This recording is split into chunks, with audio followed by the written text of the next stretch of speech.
तो अभी डाउट बता रहे हैं, ठीक है। फर्स्ट एक्सरसाइज का क्वेश्चन नंबर 16, ठीक है। देखिए तो क्वेश्चन में क्या लिखा हुआ था, find the Cartesian and vector equations of a line which passes through the point. तो बाबू देखो, एक पॉइंट दिया हुआ है 1,2,3, यहाँ से एक लाइन पास कर रहा है, हमको उसका इक्वेशन बताना है। और वो जो लाइन है, ठीक है, वो किसके पैरेलल है बाबू। तो पैरेलल दिया हुआ है तुम्हारा माइनस, मान लीजिए एक लाइन दे दिया, ऐसा कुछ दे दिया, ठीक है, ये लाइन है, ठीक है। एक लाइन में इम्पॉर्टेंट पार्ट क्या होता था पता होना चाहिए। स्टार्टिंग में सिखाए थे कि लाइन का इक्वेशन दो तरीके से निकालते हैं, एक पासिंग पॉइंट पता होता है और एक गिवन पैरेलल वेक्टर होता है, ठीक है। तो अगर ये पॉइंट से हमको एक लाइन का इक्वेशन बताना है, जैसे मान लो ये लाइन है, इसका हमको इक्वेशन बताना है और ये लाइन इसके पैरेलल है, तो ये खुद भी एक वेक्टर के पैरेलल रहा होगा, ठीक है। ये अच्छे से ध्यान देना। तो हमको इस लाइन का इक्वेशन दिया हुआ है, वो क्या दिया हुआ है बाबू, तो -x-2/1 is equal to Y plus 3/7 और इज इक्वल टू 2z-6/3। तो ध्यान से देखो ना बाबू, ये इक्वेशन जो है स्टैंडर्ड फॉर्म में नहीं है, क्योंकि z के सामने में 2 आ गया, x के सामने -1 आ गया। लेकिन हम लोग कार्टेशियन इक्वेशन का स्टैंडर्ड फॉर्म क्या सीखे हैं कि x के कोफिशिएंट या y के कोफिशिएंट या z के कोफिशिएंट में कुछ भी नहीं होना चाहिए। तो ठीक है, हम वो कोफिशिएंट को पहले स्टैंडर्ड फॉर्म में कन्वर्ट करते हैं। तो कन्वर्ट कैसे करेंगे, यहाँ माइनस कॉमन लेते हैं, तो ये बन जाएगा x+2/-1 is equal to Y plus 3/7, और ये 2 कॉमन लेंगे तो ध्यान से देखा जाए z-3/3 ऑफ 2 कहलाएगा, ऐसा कुछ कहलाने वाला हो। तो ये रहा इसका स्टैंडर्ड इक्वेशन। बट हम एक चीज़ और भी अच्छे से बताए थे कि ये जो नीचे में होता है, ये जो लिखा हुआ -1, 7, 3/2, ये सब क्या बताता है, डायरेक्शन रेशियो ऑफ लाइन, मतलब कि वो लाइन किस और घुमा हुआ है या फिर किस और कितना बड़ा है, वो इंपॉर्टेंट पार्ट ये और नीचे वाला, किसी लाइन का अस्तित्व उसका नीचे वाला जो लिखा हुआ है डिवाइडेड में वो बताता है। तो ये खुद हम लोग को पता है कि ये खुद रेशियोज़ है। अब रेशियो को रेशियो में नहीं रखना, जैसे यहाँ 3/2 दिया हुआ है, तो इसको स्टैंडर्ड में कन्वर्ट करने के लिए क्या करने बोले थे हम, नीचे वाले नंबर का एलसीएम लेने बोले थे। तो 1, 1, 2 का एलसीएम तो 2 हो जाएगा, और 2 से तुमको इस पूरे को मल्टीप्लाई करना है। तो एक और बार कन्वर्जन क्या हो गया मेरे पास कि x+2, 2 से मल्टीप्लाई किए होंगे तो -2 बन गया होगा, y+3, 2 से मल्टीप्लाई किए होंगे तो 14 बन गया होगा, और 2 से मल्टीप्लाई किए होंगे तो z-3/3 ही बना होगा। तो लास्ट का the ultimate equation of line रहा ये, एकदम ये साफ सुथरा समझ में आ सकता है कि सर एक लाइन है जो -2, -3 और 3 से पास कर रहा है, और ये क्या है, किसके पैरेलल है, तो 2, -2, 14, 3 के पैरेलल है। तो ये अभी हम इसका इक्वेशन निकालें, बात अच्छे से समझना, हमको इसका निकालना है। तो किसी एक लाइन का इक्वेशन निकालने के लिए एक पासिंग पॉइंट होना चाहिए और वो किसी एक वेक्टर के पैरेलल होना चाहिए, ताकि हम उसको रेफरेंस ले सकें। तो इसके पैरेलल मतलब अल्टीमेटली इसके पैरेलल। तो ये क्या है बाबू, ध्यान से देखो, यही तो बताता है ना, बताए हुए हैं कि ये पैरेलल वेक्टर ही बताता है। तो ये एक्चुअली में बी वेक्टर इसको नाम दे दो, और ये लिख दो -2i plus 14j plus 3k, ऐसा बोल सकते हैं। तो ये वाला पैरेलल वेक्टर इस वाले लाइन के काम आ गया। तो हमको बोला है कार्टेशियन और वेक्टर दोनों में लिखने के लिए, तो हम इसका इक्वेशन लिख रहे हैं वेक्टर फॉर्म में। R vector is equal to passing point क्या है, तो 1, 2, 3, विच मीन्स i, 2j और 3k। और ये वाला जो लाइन है आप निकाल रहे हैं वो किसके पैरेलल है, तो भैया इसके पैरेलल है, यानी कि -2i plus 14j plus 3k। थोड़ा सा लिखने में दिक्कत हो गया ऐसा कुछ। अब कार्टेशियन में लिखने बोलता तो हम लोग कार्टेशियन में कैसे लिखते हैं, तो x-1 से पास करा है तो 1/, नीचे में क्या है ये -2 वाला, इसके काम आ जाएगा। y-2/, ये 14 वाला इसके काम आ जाएगा, और z-3/, ये नीचे वाला इसके काम आ जाएगा। क्लियर है ये बात।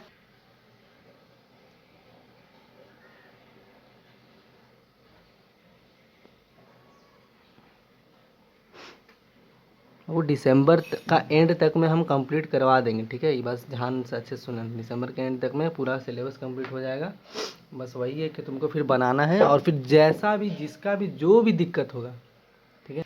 देखो अब, ठीक है, तो हम लोग कौन सा बोले, 17 नंबर क्वेश्चन नेक्स्ट वाला। तो लिखा हुआ है Cartesian equations of a line are. अब एक कार्टेशियन इक्वेशन लिखा हुआ है 3x + 1 is equal to 6y-2 is equal to 1 - z लिखा हुआ है। हमको बोला इसको कन्वर्ट कीजिए कार्टेशियन इक्वेशन में, और क्या बोला, ये कार्टेशियन इक्वेशन है, सॉरी ये है, बट ये स्टैंडर्ड फॉर्म नहीं है। हमसे पूछ रहा है फाइंड द फिक्स्ड पॉइंट, और इसका डायरेक्शन रेशियोज क्या होगा, ऑल्सो इट्स वेक्टर इक्वेशन, मतलब 3 चीज़ पूछ रहा है। ये लाइन का इक्वेशन लिखा हुआ है, ये किस फिक्स्ड पॉइंट से पास कर रहा है, इसका डायरेक्शन रेशियोज क्या है, और इसका वेक्टर इक्वेशन क्या होगा। तो सबसे पहली बात, ये स्टैंडर्ड फॉर्म में तो नहीं है, क्योंकि x के सामने में, y के सामने में, z के सामने में नेगेटिव आ गया, तो ये चीज़ हमको नहीं चाहिए। तो क्या करेंगे, यहाँ से 3 कॉमन ले लेंगे, तो ये क्या बन जाएगा, x + 1/3 इज इक्वल टू, यहाँ से क्या कॉमन लेंगे, 6 कॉमन लेंगे, तो y - 1/3 बोल देंगे, और यहाँ पे माइनस कॉमन लेंगे, तो z - 1 बोल देंगे। ये पता है 3 कब आया होगा बाबू, जब ये टोटली 1/3 रहा होगा। ये बाबू y - 1/3, ये 6 कब आया होगा, जब ये टोटली 1/6 रहा होगा। ये -1 कब आया होगा, जब z - 1 -1 रहा होगा। देखो ये रहा, हाँ ये अभी स्टैंडर्ड दिख रहा है मेरे को। हम अभी इतना बता सकते हैं कि सर ये कौन से फिक्स्ड पॉइंट से पास कर रहा है, तो -1/3, 1/3 और 1 से ये पास कर रहा है, ये पासिंग पॉइंट है। बट सर इसका लाइक डायरेक्शन रेशियो क्या है, तो अभी नहीं बोल सकते। ये वाले को हम लोग को पहले एकदम इंटीजर फॉर्म में कन्वर्ट करना पड़ेगा, रैशनल नहीं रखना है। तो ये x + 1/3, 3 और 6 का एलसीएम कितना हो जाएगा, यहाँ पे 1 है, 3 और 6 का एलसीएम 6 ही कहलाएगा, तो 6 से मल्टीप्लाई कर दो। जब 6 से मल्टीप्लाई करोगे इस वाले पार्ट को, तो यहाँ पे क्या आ जाएगा, वो 2 आ जाएगा, ये y - 1/3 बोल देंगे, यहाँ पे क्या आ जाएगा, 1 आ जाएगा, और ये z - 1/-6 आ जाएगा। तो ये रहेगा दी अल्टीमेट आंसर, क्या कि सर इसका डायरेक्शन रेशियो क्या है। इस लाइन का डायरेक्शन रेशियो मतलब कि ये लाइन किस अलॉन्ग डायरेक्टेड है, किसकी तरफ डायरेक्टेड है। तो डायरेक्शन रेशियो से 2, 1 - 6, तो ऐसा लिख सकते हैं सर 2, 1 - 6। ये पासिंग फिक्स्ड पॉइंट क्या है सर, इसका फिक्स्ड पॉइंट क्या है, तो फिक्स्ड पॉइंट है बाबू -1/3, 1/3, 1 सर, यहाँ से वो पास कर रहा है। इसका वेक्टर इक्वेशन क्या हो जाएगा, तो हम यहाँ से लिख सकते हैं सर आर वेक्टर जो होगा, ये पासिंग पॉइंट है ना, तो -1/3 i cap plus 1/3 j cap और प्लस k कैप बोल देंगे बाबू। और वेक्टर इक्वेशन सिखाए थे, प्लस लैम्डा टाइम्स ऑफ जो डायरेक्शन रेशियो होता है, तो 2i cap plus j cap और -6 k कैप, ये वाला पार्ट रहने वाला होगा। तो ये रहा क्या, पासिंग पॉइंट, फिक्स्ड पॉइंट और वेक्टर इक्वेशन ऑफ लाइन जो चाहिए था। ठीक है, तो अगर दो लाइन बोलते हैं कि अगर दो लाइन के बीच में परपेंडिकुलर होगा, तो सिंपल सा लॉजिक, दोनों के बीच में एंगल 90 डिग्री, 90 डिग्री मतलब कॉस 90 डिग्री। लाइन मतलब इसमें मत भिड़ा देना, तुमको लाइन में जो इंपॉर्टेंट चीज़ है, यानी कि उसका आइडेंटिटी कौन बोलता है, B1 और B2, तो ये ध्यान रखना है कि उसका अस्तित्व उसी से जाना जाता है। ठीक है, तो ये दोनों के बारे में ध्यान रखना है। तो अगर मान लो दो लाइन परपेंडिकुलर है, मतलब ये 90 डिग्री, इसका मतलब दो लाइन का जो पैरेलल वेक्टर है, तो अपना अपना उन दोनों का डॉट जीरो, और अगर पैरेलल है तो ऑफकोर्स क्या हो जाएगा, B1 is equal to lambda times of B2। ये चीज़ एकदम अच्छे से याद रखना। ठीक है, अभी आएगा वही टॉपिक, इसीलिए बोलते हैं। तो ये अगर नहीं बताएंगे ना तो आगे नहीं काम कर पाएंगे। और अभी जो बताने वाला टॉपिक, उससे कन्फर्म एक सवाल पूछता ही पूछता है। पीछे देखना, तुम लोग प्रीवियस ईयर CBSE के खरीद के एक बार चेक भी किया करो कि हम जो बोलते हैं सही बात है या झूठ बात है। ठीक है, अभी तक स्टेट लाइन स्पेस पढ़ा ना, आज स्टेट लाइन स्पेस कंप्लीट हो जाएगा। क्रॉस चेक करना मेरे को कि हम जितना भी क्वेश्चन बताएं क्या पूछा हुआ या नहीं पूछा, या फिर तुम पढ़ा है या तुमसे बन पाएगा या बन पाएगा, या फिर बोर्ड पे बताया नहीं बताया, वो देख लेना एक बार, कन्फर्म आएगा। दिखा, देखो अच्छा ठीक है, कोई भी टॉपिक छोड़ना मत, थोड़ा मोड़ा बना ही लेना, ऐसा नहीं कि नहीं। तो बाबू हेडिंग डाल लो, perpendicular distance of a line from a point, heading ये है बाबू। ठीक है, ये थोड़ा सा अलग चल जाएगा, क्लास 11th वाला होता तो अलग ही होता। परपेंडिकुलर डिस्टेंस क्या लिख रहे हैं, perpendicular distance of a line from a point. मेरा बात बाबू प्लीज़ इसको रिक्वेस्ट अच्छे से समझना, और जो दिक्कत हो वापस से बोलना कि हाँ ये कॉन्सेप्ट समझ में नहीं आया या फिर कुछ भी। ठीक है, देखो क्या बोल रहा है, perpendicular distance of a line from a point. तो हम तुमको पहले ये चीज़ समझा देते हैं कि सभी लोगों को पता है कि एक लाइन पे जनरल पॉइंट कैसे निकालते हैं। ठीक है, लाइन पे जनरल पॉइंट अगर कार्टेशियन दिया है तो लैम्डा से इक्वेट करके एक्स वाई जेड का वैल्यू को ही हम लोग जनरल पॉइंट बोलते हैं, और वेक्टर दिया हुआ है तो बस खाली आई जे के इकट्ठा एक जगह कर लो, उसी को बोलते हैं जनरल पॉइंट। मतलब कि उस लाइन पे एनी पॉइंट या जनरल पॉइंट कहीं पे भी लाइक करने वाला पॉइंट। ठीक है, चलो ये पार्ट समझ में आ रहा है, हम ऐसे बता भी देंगे, अभी देख लो वापस से। उससे पहले अगर तुमको अच्छा तो अगर बाबू 2 पॉइंट दिया, मान लो ए बोल दे रहे हैं और ये पॉइंट को बी बोल दे रहे हैं, ठीक है। हम मेरा बात अच्छे से समझना, पोजीशन वेक्टर और सिंपल वेक्टर में थोड़ा फ़र्क पड़ जाता है। पोजीशन वेक्टर बोलता है कि उसका पॉइंट का ओरिजिन से रेफरेंस लिया हुआ है, ठीक है, तो पोजीशन वेक्टर।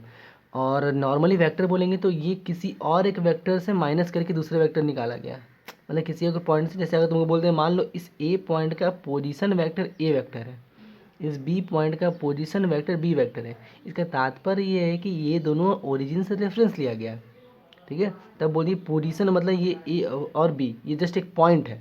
अगर बोलेंगे ए बी वैक्टर, तो ए बी वैक्टर को यानी कि इन दो पॉइंट को जब ज्वाइन करेंगे तो एक लाइन बनेगा, एक सेगमेंट बनेगा। और बोल दिए ए बी मतलब इस तो और जा रहा है ऐसा कुछ, तो इसका यानी कि ये लाइन या फिर ये जो वेक्टर दिख रहा है सर, इसका डायरेक्शन किधर है वो बताना है। तो डायरेक्शन रेशियो बात कर रहे हैं, जो हम लोग सीखे हैं। रेशियो बताता है क्या, कोई भी लाइन या कोई भी सेगमेंट किस अलॉन्ग डायरेक्टेड है। तो ए बी बोल दिए, इसका तात्पर्य सभी को समझ में आना चाहिए कि पी वी ऑफ यानी कि position vector of b minus position vector of a बोलेंगे, यानी कि इसको in short b vector minus a vector की बात कर रहे हैं।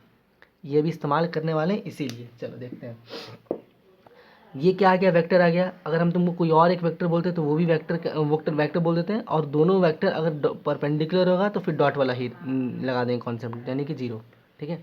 अभी वही इस्तेमाल करने वाले। देखो हेडिंग क्या था मेरा कि perpendicular distance of a line from a point. तो सबसे पहले बाबू एक लाइन बना देते हैं और एक पॉइंट बोल देते हैं। इस पॉइंट को पी नाम दे देते हैं, ठीक है। अल्फ़ा बीटा गामा बुक में दे दिए तो हम भी वही देते थे, कोई दिक्कत नहीं, ठीक है। आप लोग अपने हिसाब से ए बी सी डी फला ढिमकाना कुछ भी लिख सकते हो, ठीक है। इस लाइन का इक्वेशन हम कार्टिजन फॉर्म में लिख रहे थे, यानी कि x minus x one by a बोल दे रहे बाबू, y माइनस थोड़ा सा इधर से हटा हटा के लिख रहे हैं, ठीक है। x minus x one by a बोल दे रहे हैं, y minus y one by b बोल दे रहे हैं, और z minus z one by c बोल दे रहे हैं। मेरा बात अच्छे से समझना। अच्छा एक मिनट, इंटरसेक्शन वाला पढ़ा चुके हैं ना, कि हम छोड़ नहीं दे रहे हैं, एक बार क्रॉस बता दो तो। चलो देखते हैं ये पॉइंट से इस लाइन का परपेंडिकुलर डिस्टेंस, तो हम लोग क्या किए ऐसा बना देते हैं, ठीक है। परपेंडिकुलर डिस्टेंस देखो, तो बाबू ये हमको करना क्या है ना, सबसे पहले ये पॉइंट से हम एक परपेंडिकुलर ड्रॉ कर दिए। और इसका पता है, इसका नाम हम अभी बता देते हैं। इसको हम लोग फुट ऑफ द परपेंडिकुलर भी बोलने वाले हैं। क्वेश्चन दिया रहेगा कि फुट ऑफ द परपेंडिकुलर, बताइए क्या होगा। तो फुट ऑफ द परपेंडिकुलर क्यों, क्योंकि हम खुद से ड्रॉ किए हैं परपेंडिकुलर, ठीक है।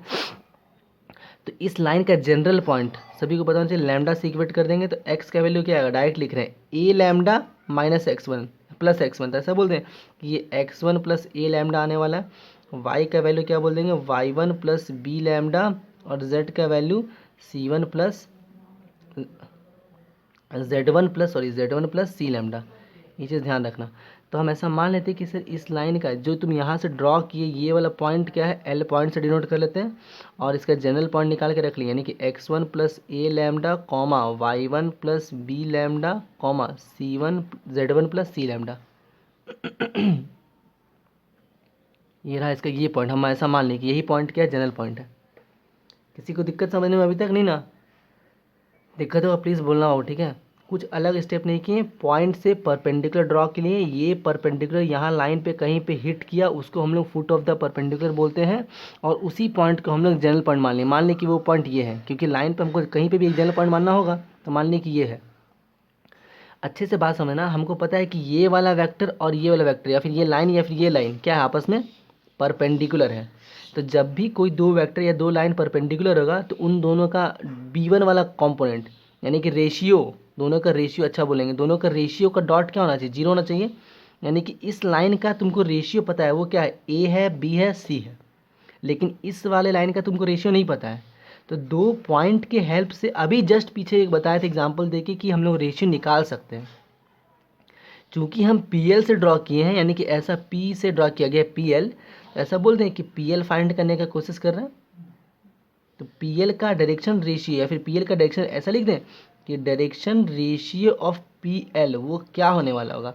तो this point minus this point, फिर माइनस दिस, फिर ये वाला, फिर ये वाला, ऐसा कुछ होगा। तो हम ऐसा लिख दें कि sir x1 plus a lambda में से अगर हम अल्फ़ा माइनस करेंगे तो इसका डायरेक्शन रेशियो आएगा एक्स कॉम्पोनेंट वाला y1 प्लस बी लैम्डा, यानी कि y1 plus b lambda minus beta करेंगे तो y वाला कॉम्पोनेंट का रेशियो आएगा, और z1 plus c lambda minus gamma करेंगे तो z वाला कॉम्पोनेंट का रेशियो आएगा। एकदम याद रखना कि फॉर्मूला नहीं रटने बोल रहे तुमको, बस हम ये स्टेप्स लिखना पड़ेगा हमको, एग्जाम्पल देंगे और इजी समझ में आ जाएगा।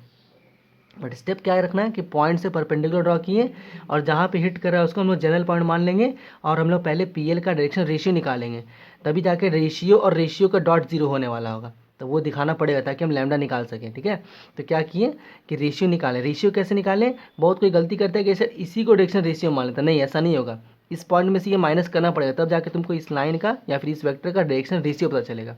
तो हम यहाँ लिख दिए डायरेक्शन रेशियो ऑफ पीएल, ये आ गया। अब तुमको इसका भी डायरेक्शन रेशियो पता है और इस वाले का भी डायरेक्शन रेशियो पता है, तो दोनों का डॉट करने पे क्या होना चाहिए, जीरो होना चाहिए, क्योंकि वो परपेंडिकुलर है।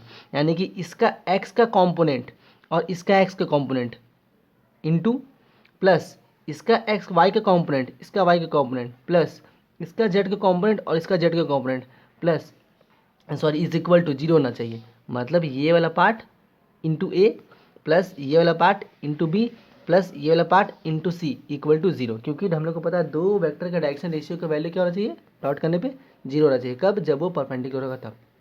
तो यहाँ तक क्लियर है। तो तुमको लिखने को वैसा कुछ खास नहीं, हाँ ये वाला पार्ट लिखना है तुमको।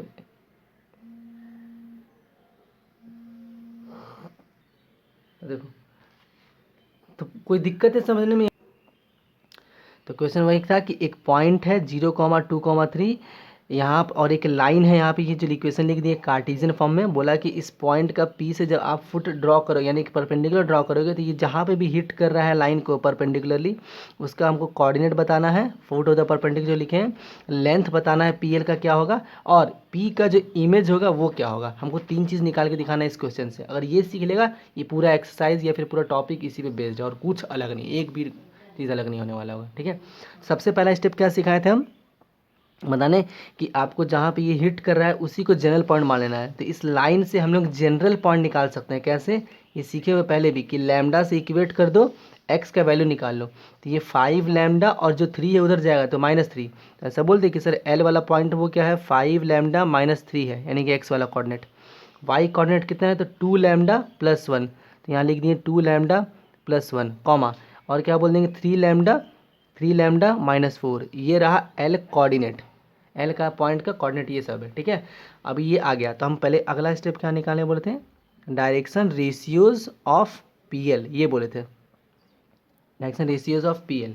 तो वो क्या होगा, इस वाले पॉइंट को इस वाले से माइनस करना है, तो 5 लैम्डा -3 जीरो कितना हो जाएगा, 5 लैम्डा -3 ही आएगा, कॉमा 2 लैम्डा प्लस 1 को 2 से माइनस कर देंगे तो क्या हो जाएगा, वो 2 लैम्डा -1 कहलाएगा। अच्छे से समझना वो, ठीक है, एक स्टेप कर लो बाबू, हो जाएगा काम इसी में। 2 लैम्डा -1, 3 लैम्डा -4 -3 कितना हो जाएगा, 3 लैम्डा -7। ये रहा direction ratios of PL.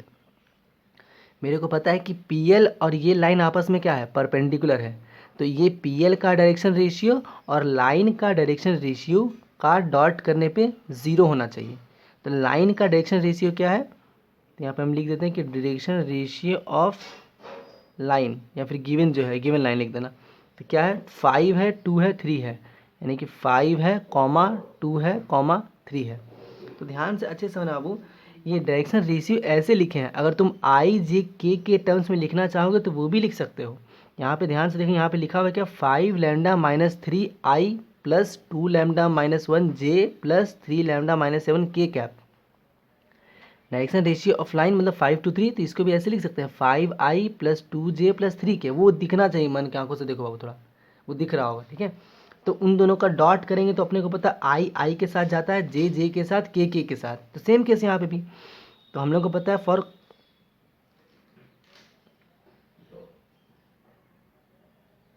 Perpendicularity या फिर फॉर परपेंडिकुलरिटी dr यानी कि डायरेक्शन रेशियो ऑफ पीएल का डॉट करेंगे, यहाँ मल्टीप्लाई नहीं है, PL dot direction ratios of line is equal to zero होना चाहिए, ऐसा कुछ है, लिख दिए हम थोड़ा वर्ड फॉर्म में ही लिख दिए। ठीक है, तो बाबू इसका डायरेक्शन रेशियो और इसका direction ratio co dot zero होना चाहिए, यानी कि इन दोनों का मल्टीप्लीकेशन। तो खुद करके देखो, 5 और 5 25 लैम्डा, 5 माइनस 3 माइनस 15 बोल देंगे, है ना।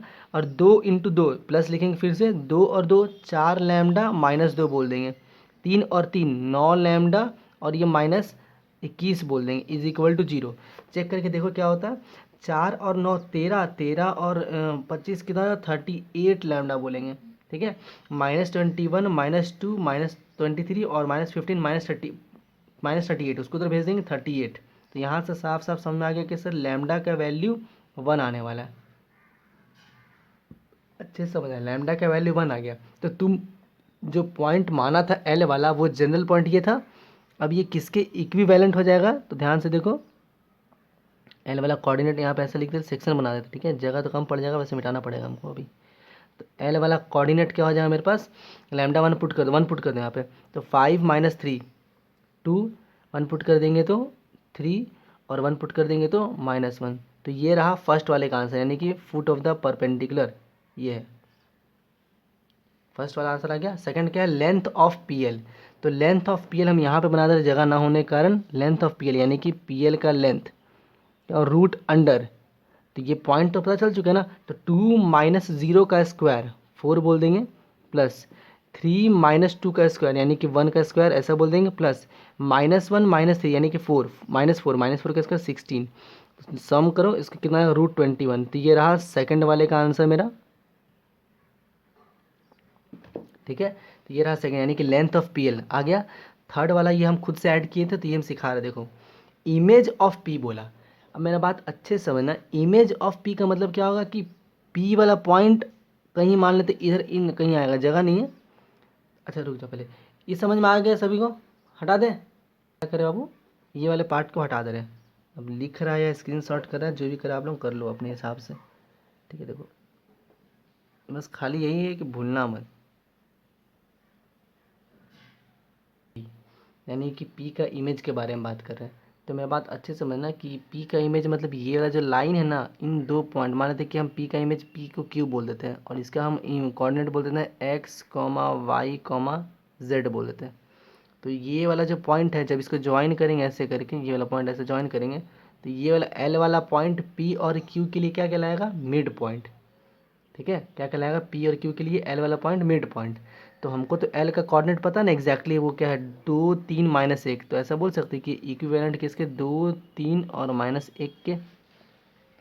तो हमको पता है 2 पॉइंट पता है, सॉरी मिड पॉइंट पता है, और तीसरा दूसरा पहला वाला पॉइंट पता है। तो ये तो निकाल ही सकते हैं ना, कैसे, तो x + 0/2, x + 0/2 is equal to 2 वाला वैल्यू बोल देंगे, यहाँ से x निकल जाएगा, y + 2 इज इक्वल टू क्या बोल देंगे, 3 बोल देंगे, और z + 3/2 इज इक्वल टू क्या बोल देंगे, -1 बोल देंगे। x का वैल्यू 4 बोला जाएगा, y का वैल्यू 2 3 6, 6 में से 2 चला गया 4 बोल देंगे, और यहाँ 2 भेज देंगे -2 और 3 उधर भेज देंगे, यानी z का वैल्यू -5 बोल देंगे। तो ये रहा वो इमेज ऑफ, वो पॉइंट इमेज वाला, तो ये भी निकल के आ गया। इन केस और भी एक नया चीज़ पूछेगा, जैसे कि क्या पूछ सकता है कि मान तुमको बोल दिया find image of the point P, और तुमको बोल देगा कि बताइए जो Q पॉइंट आ रहा है यहाँ से एक लाइन पास कर रहा है और वो किसी और गिवन लाइन के पैरेलल है। तो सिंपल सा लॉजिक, पॉइंट तो तुम निकाल लोगे जो अभी निकाले हम, तो एक पासिंग पॉइंट मिल गया, और जो एक लाइन गिवन है वो पैरेलल है जिसके, तो उसका पैरेलल वेक्टर इस लाइन के काम आ जाए जो तुम निकालने वाला है। इससे ज़्यादा कभी टफ नहीं बना, 4 ऐड कर दिए, एक ही क्वेश्चन में 4 चीज़ ऐड है, foot of the perpendicular, length of PL और इमेज ऑफ पी, ठीक है। तो आगे बढ़े, थोड़ा सा एक छोटा थ्योरी पार्ट भी लिखवाना है, shortest distance between 2 skew lines, ठीक है, ये लिखना है हम लोग को, क्या शॉर्टेस्ट डिस्टेंस। तो ये हो सके तो समझने के लिए ज़्यादा डिटेल में तो आप वीडियो यूट्यूब पे वीडियो भी देख सकते हैं। Shortest distance between 2 skew lines, ठीक है, स्क्यू लाइंस। अब ये स्क्यू लाइंस का क्या होता है तो वो समझ लेते हैं। स्क्यू लाइंस का मतलब क्या होता है ना, ऐसा लाइन जो ना ही एक दूसरे को कट करे और ना ही एक दूसरे को इंटरसेक्ट करे। तो यहाँ पे हम थोड़ा सा इसके डेफिनेशन लिखवा दे रहे हैं। स्क्यू लाइंस मतलब ये समझना, ठीक है। स्क्यू लाइंस का मतलब two straight line in space, two straight line in space, two straight line in space which are neither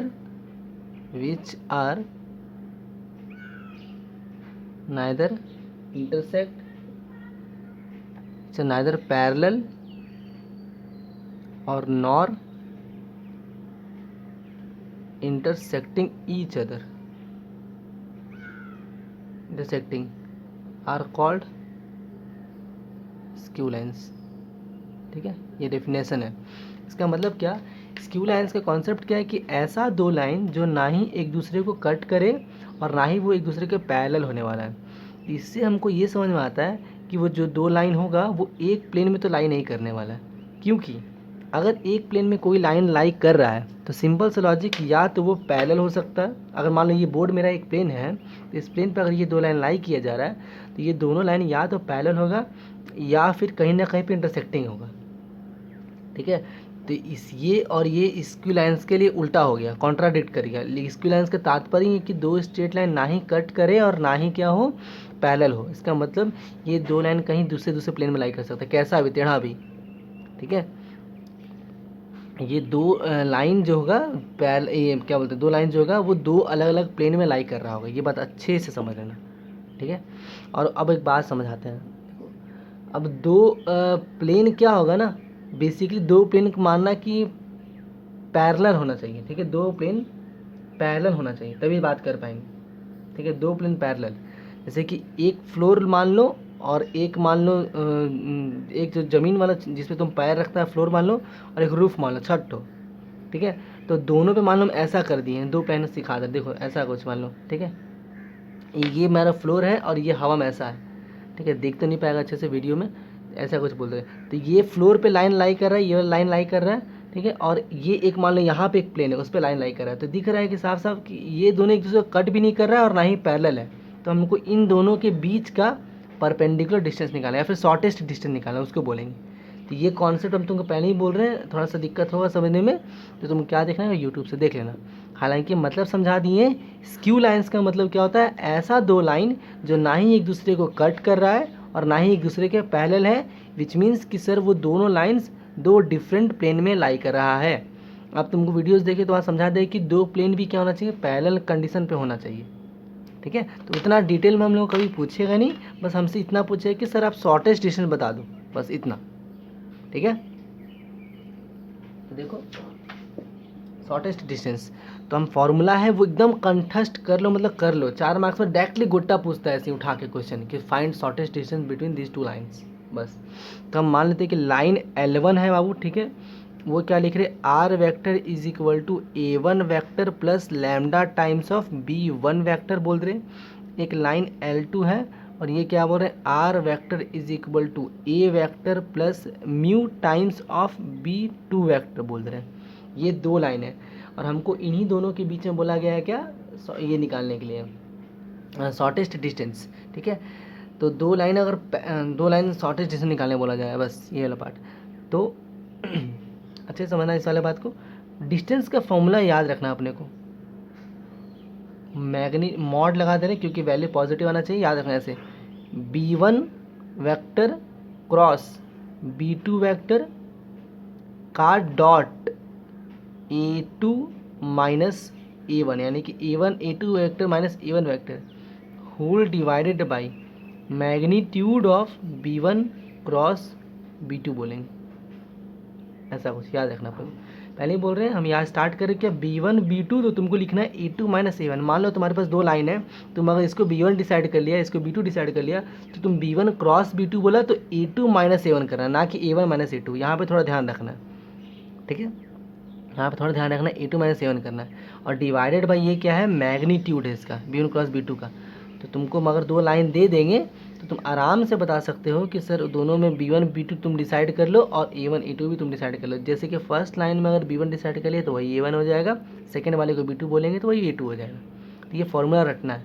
पहले ही बोले कि फॉर्मूला याद होना चाहिए shortest distance between two lines का। ठीक है, अब इसी के बाद एक नया कॉन्सेप्ट आया क्या, कि shortest distance between to skew lines. तो ये बोल दिए, देखो अब तुम बोले सर ये स्क्यू लाइंस है या नहीं, हमको पता कैसे चलेगा? ठीक है, फर्स्ट ऑफ ऑल मान लो ये दोनों लाइन पैरेलल होता तो इसमें एक खास बात होता है कि ये वेक्टर वाला पार्ट और ये वाला वेक्टर वाला पार्ट इक्वल होता, मतलब सेम होता, सेम प्रोपोर्शनल होता। ठीक है, तो यहाँ पे हम b1 b2 लिखते नहीं, हम यहाँ पे सिर्फ b वेक्टर लिख देते हैं। बात समझ में आ गई कि अगर दो लाइन पैरेलल सर कैसे पता करेंगे, तो ये वाला पार्ट और ये वाला पार्ट सेम हो जाएगा।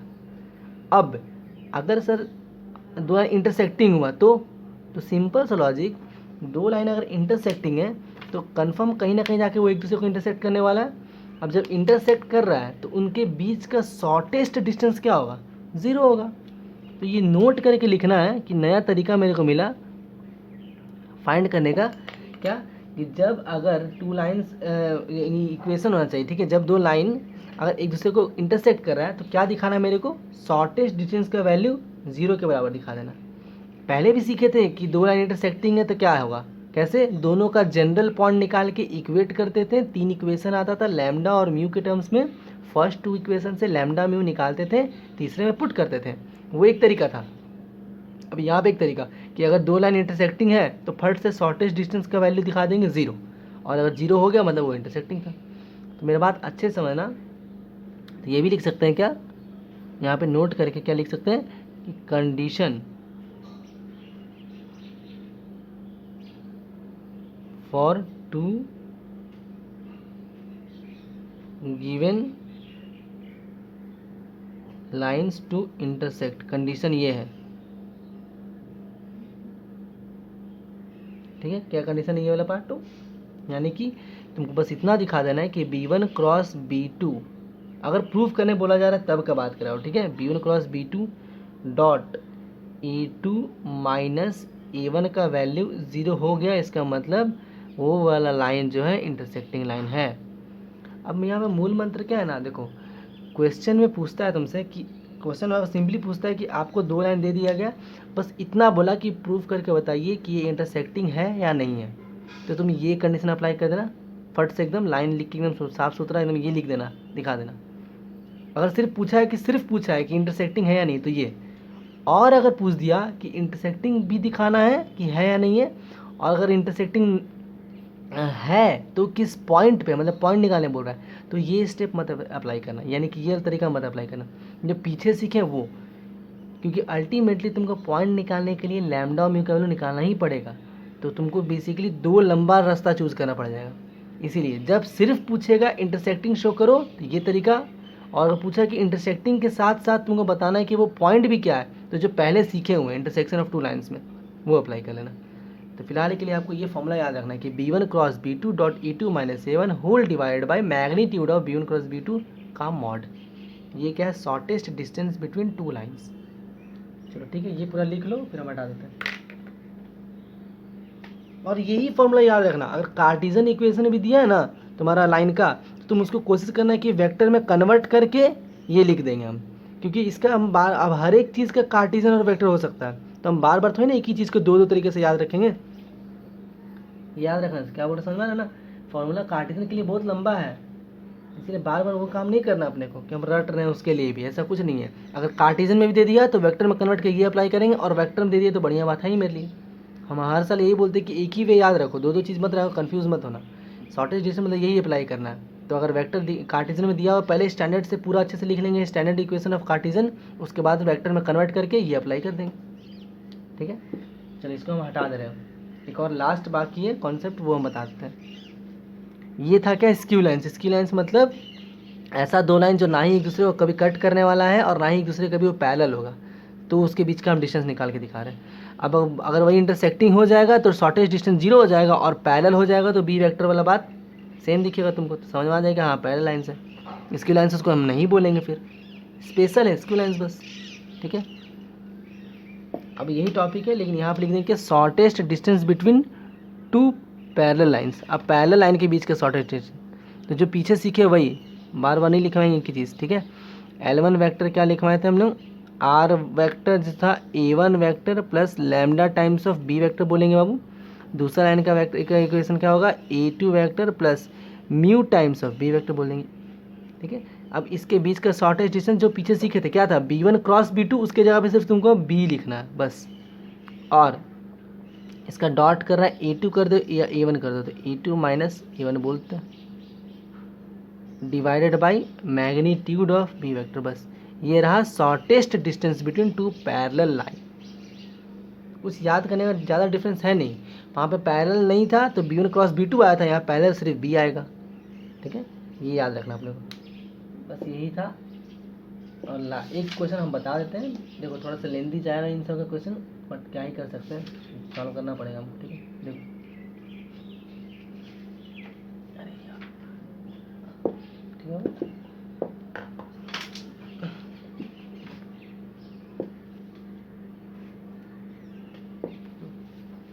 ये पूरा हटा रहे हैं। ठीक है, क्वेश्चन पे आते हैं।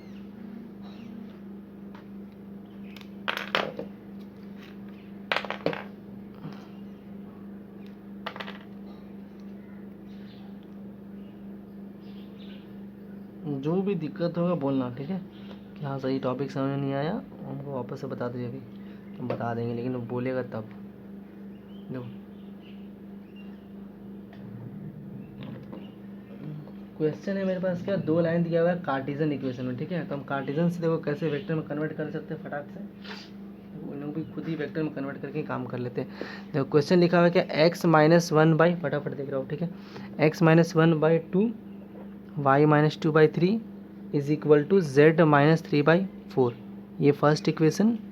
सेकेंड इक्वेशन क्या लिखा हुआ है, x minus two by three is equal to y minus four by four is equal to z minus five by five. ठीक है, अब ये देखो दो दो कार्टेशियन में लिखा हुआ था, हम पहले ही बोले थे अगर कार्टेशियन में भी दिया हुआ है तो तुमको क्या कन्वर्ट करना है, वेक्टर में कन्वर्ट करना है। इसका वेक्टर इक्वेशन में कन्वर्ट करके लिख दे रहे बाबू, आर वेक्टर पासिंग पॉइंट 1 2 और 3 है, यहाँ लिख दे आई 2j और 3k क्या बोल देंगे, बात खत्म। प्लस लैम्डा टाइम्स ऑफ ये वाला पार्ट, ये सब स्टैंडर्ड में इक्वेशन में लिखा हुआ है तो पंगा नहीं लेंगे हम, 2i 3j और 4k बोल देंगे। चलो इसका सेकंड इक्वेशन का बात कर लेते हैं, यहाँ पे लिख देते हैं, यहीं पे second equation r vector is equal to, ठीक है बाबू, r vector is equal to, यहाँ पे देखो 2 4 पासिंग पॉइंट, बहुत सिंपल इक्वेशन लिखा हुआ है, 2i cap plus 4j cap plus 5k cap, ठीक है, प्लस म्यू टाइम्स ऑफ 3 4 5, यानी कि 3i कैप 4j कैप और प्लस 5k कैप, ये हम बोल दिए ऐसा कुछ। ठीक है, तो ये दो लाइन का इक्वेशन लिखा हुआ है, कार्टेशियन में था, हम वेक्टर में कन्वर्ट कर लिए। अब यहाँ पे देखो पहले ही बोले इस अलग अलग करके सॉल्व करना, जैसे हम यहाँ बोल रहे कि b1 वेक्टर क्या है, तुम लिख लो, ये वाले मान लिए कि तुम b1 है तो क्या बोल देगा बाबू, 2i 3j और ये प्लस 4k कैप। ठीक है, अगेन बोल देंगे b2 वेक्टर तुम कौन सा मान लेंगे बाबू, तो b2 वेक्टर यहाँ पे लिखा हुआ है, यानी कि 3i plus 4j plus 5k cap बोल दिए। ठीक है, अगेन बोलते हैं a1 का ये वाला पॉइंट होगा, यानी कि i plus 2j plus 3k बोल देंगे बाबू। ठीक है, और e2 क्या बोल देंगे, यहाँ पे 2 4 5 which means 2i cap plus 4j cap plus 5k cap, यहाँ पे हो गया।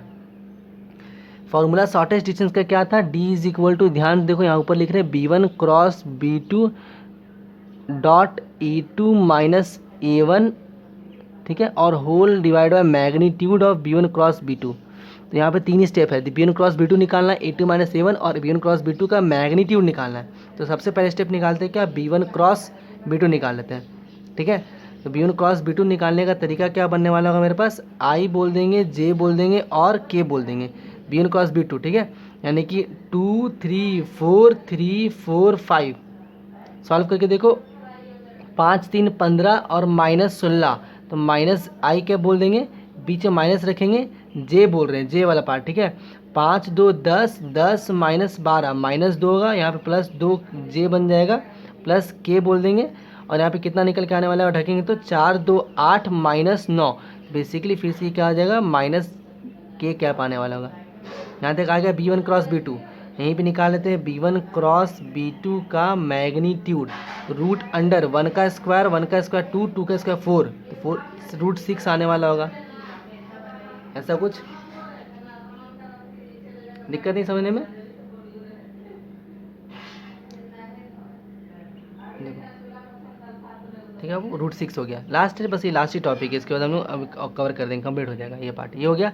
अब बाबू लास्ट है A2 माइनस A1 निकाल लेते हैं, जल्दी ये थोड़ा सा देखो। A2 माइनस A1 मतलब कि 2 माइनस 1, आई बोल देते हैं 4 माइनस 2 यानी कि 2J बोल देंगे, और फिर 5 माइनस 3 यानी कि फिर से 2K क्या बोल देंगे, 4 माइनस 2, हाँ यही हुआ।